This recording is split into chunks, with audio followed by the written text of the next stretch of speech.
నమస్తే అండి అందరికీ. మన దేశంలోని అతిపెద్ద పార్లమెంటరీ కాన్స్టిట్యూషన్ మల్కాజ్గిరి. ఇందులో 31,00,000 మంది ఓటర్లు పోయినసారి లోక్సభ ఎలక్షన్స్లో ఉండే. సో ఇప్పుడు ఒక 5 లక్షల మంది పెరిగి ఉండొచ్చు. కానీ లాస్ట్ సారి కూడా కేవలం అందులో సగం కంటే తక్కువ ఓటింగ్ పర్సెంటేజ్ జరిగింది. ఎందుకు ప్రజలు ఓటేసే వాళ్ళు ఇంత చాతగాన్ని దద్దమ్మలాగా తయారవుతున్నారో అర్థం అవ్వట్లేదు. మీకు ఓటు ఉన్న రోజు సినిమాకు, షికారులకు, అక్కడ ఫ్రెండ్స్ తోటి, ఫ్యామిలీతో తిరగడానికి ఉన్న శ్రద్ధ ఓటు వేసే దాంట్లో చూపిస్తే మన భారతదేశ చరిత్రని మార్చగలిగిన వాళ్ళని అవుతాము.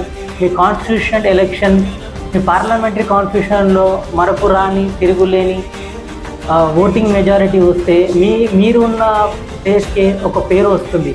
దయచేసి ఆలోచించండి. మీ అమూల్యమైన ఓటుని సరైన అభ్యర్థికి వేయండి. రాజ్యాంగం ఇచ్చిన ఓటు హక్కుని ఉపయోగించుకోండి. జై తెలంగాణ, జై భారత్.